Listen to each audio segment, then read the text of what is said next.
16મી એપ્રિલના રોજ પરસોત્તમ રૂપાલા ફોર્મ ભરે તે પૂર્વે ક્ષત્રિયો દ્વારા મહાસંમેલન છે તે બોલાવવામાં આવ્યું છે। રાજકોટના રતનપર ખાતે આજરોજ સાંજના 5 વાગે ક્ષત્રિયોનું મહાસંમેલન છે તે મળવા જઈ રહ્યું છે, પરંતુ અત્યારથી જોઈ શકાય છે કે કેસરીયો સાફો ધારણ કરીને ક્ષત્રિય સમાજના યુવાનો છે તે કાર્યક્રમ સ્થળ ખાતે પહોંચી ચૂક્યા છે।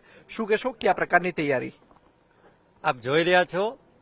છાત્રત્વના જે દર્શન કહી શકાય અને શિસ્ત અને કાયદાનું પાલન કરતો જે સમાજની વ્યાખ્યા સમગ્ર દેશની અંદર પ્રખ્યાત છે એવા આપ નિહાળી રહ્યા છો કેસરિયા સાફાની અંદર આવી અમારી 50-50 યુવાનોની 10 થી 15 ટીમો બનાવવામાં આવેલી છે અને અમને તો ત્યાં સુધી ખ્યાલ છે કે અમારે પોલીસ પ્રશાસનની ક્યાંય મદદની પણ જરૂર નહીં પડે।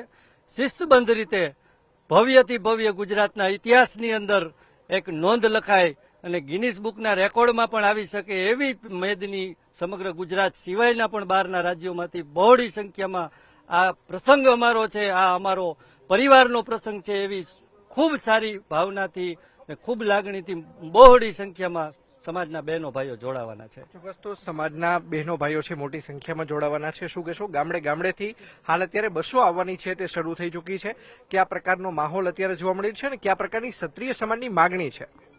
અમારી માંગણી એક જ છે, રૂપાલાને હટાવો, એટલે બાકી અમારે કાંઈ બીજી માંગણી નથી। અમે ભાજપ હારે પહેલેથી છીએ અને પહેલે ઠેઠ ઊંધી રહેવાના છીએ, બસ એક જ માંગણી છે અમારી। ચોક્કસ તો ક્ષત્રિય સમાજની એક જ માંગણી છે કે રૂપાલાને હટાવવામાં આવે। મોટી સંખ્યાની અંદર અહીંયા જોઈ શકાય છે કે જે વૃદ્ધો છે તે પણ અહીં આવી પહોંચ્યા છે, અન્ય લોકો છે આપણે તેમની સાથે પણ વાતચીત કરીશું।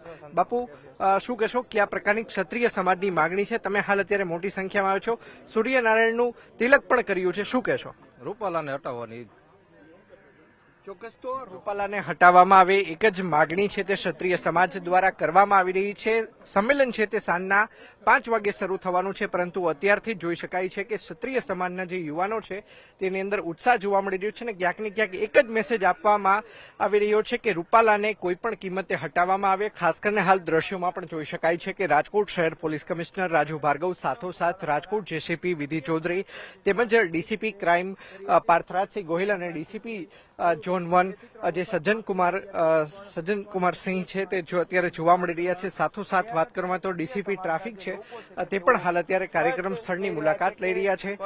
થોડીક જ વારમાં તેઓ આગેવાનો સાથે પણ વાતચીત કરશે અને સાથોસાથ અહીંયા કયા પ્રકારની વ્યવસ્થા ગોઠવવામાં આવી છે તે બાબતે નિરીક્ષણ કરવા ખુદ રાજકોટ શહેર પોલીસ કમિશનર રાજુ ભાર્ગવ છે તે હાલ અત્યારે પહોંચ્યા છે।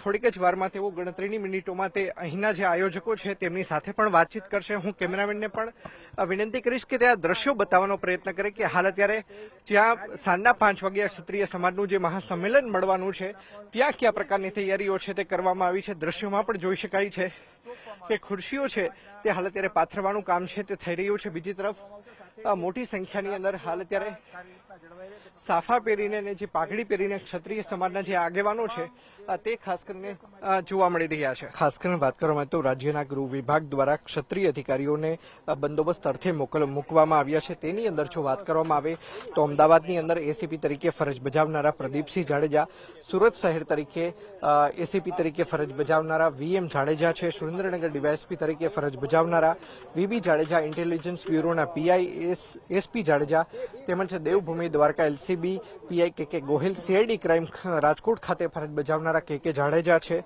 સાથોસાથ સીઆઈડી ક્રાઇમ રાજકોટ ખાતે પીઆઈ તરીકે ફરજ બજાવનારા કે જાડેજા, સાથોસાથ civil defence PI YB Jadeja સહિતના ક્ષત્રિય જે અધિકારીઓ છે કે જે અગાઉ રાજકોટ ખાતે અને સૌરાષ્ટ્ર ખાતે પોતાની ફરજ બજાવી ચૂક્યા છે, આ તમામ જે અધિકારીઓ છે તેમને બંદોબસ્ત અર્થે અહીં મૂકવામાં આવે છે। દ્રશ્યોમાં પણ જોઈ શકાય છે કે કઈ રીતે જે આયોજકકર્તાઓ છે તેઓ હાલ અત્યારે રાજકોટ શહેર પોલીસ કમિશનરને મળી રહ્યા છે અને જે આયોજન બાબતની જે વિગતો છે તેની આદાન પ્રદાન છે તે ક્ષત્રિય સમાજના આગેવાનો અને પોલીસ વચ્ચે છે તે થઈ રહ્યું છે।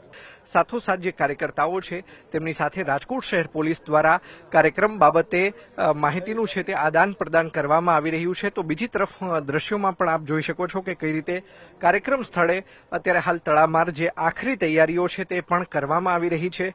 રાજકોટ શહેર પોલીસ દ્વારા જે કેટલીક શરતોને આધીન જે કાર્યક્રમ બાબતની મંજૂરી આપવામાં આવી છે તે તમામ શરતોનું પાલન છે તે ક્ષત્રિય સમાજના આગેવાનો અને કાર્યકર્તાઓ દ્વારા કરવામાં આવી રહ્યું હોવાનું સામે આવ્યું છે। હું કેમેરામેનને વિનંતી કરીશ કે તે સીસીટીવી પણ બતાવવાનો પ્રયત્ન છે તે કરે। દરેક જે પોલ છે તેની અંદર 4 જેટલા સીસીટીવી કેમેરા છે તે લગાવવામાં આવ્યા છે. રાજકોટ શહેર પોલીસ દ્વારા જે 13મી એપ્રિલના રોજ જે મંજૂરી આપવામાં આવી હતી તેમાં 1000થી વધુ વ્યક્તિઓ જ્યારે એકઠા થતા હોય ત્યારે ગુજરાત સરકારના નિયમ અનુસાર સીસીટીવી કેમેરા લગાવવા ફરજિયાત હોવાનું જણાવવામાં આવ્યું હતું, જેના કારણે હાલ અત્યારે તમામ જે પોલ છે તેમાં સીસીટીવી કેમેરા પણ લગાવવામાં આવ્યા છે.